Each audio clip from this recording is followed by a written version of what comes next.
English goes global. The majority of interactions in English are between non-native speakers of English, and most English communication these days doesn't involve any so-called native speakers of English. Who is the foreigner amongst them if they speak English to each other? Why do we need to speak like we come from Cambridge or from somewhere in the Midwest of the United States? Why can't we just speak however we speak? The language of the company for everything is English. Languages change with contact.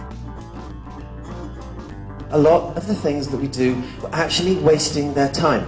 And what I've done for EIL is think in terms of the core rather than a model. And the core is based on empirical evidence that shows what is really essential in speakers' pronunciation for them to be intelligible to their target listeners. Jennifer Jenkins, actually, written a great book on English as a lingua franca, says that non-native speakers are making most of the innovations in global business English. There has been a corpus project based in Vienna run by Barbara Seidelhofer, and VOICE actually stands for the Vienna-Oxford International Corpus of English. What do non-native speakers do? They miss the S off third person. BELF is just pretty obvious. Well, it sets us a different set of goals in terms of language teaching. We need to think about varieties of language, at least varieties of English, in a completely new, sort of postmodern way.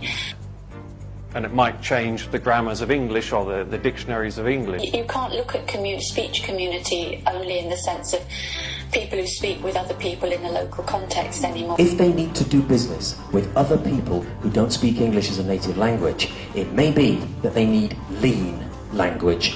There's a sort of two standards here. Native speakers can make mistakes, but non-native speakers can't. It's probably less about intelligibility and more about being appropriate and relevant for who you're speaking to. So who is the teacher for business English? Well, the competent ELF user.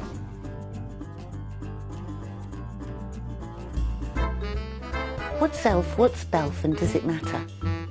It's a controversial or not always a popular area of research, but it's not the fault of the speakers of English.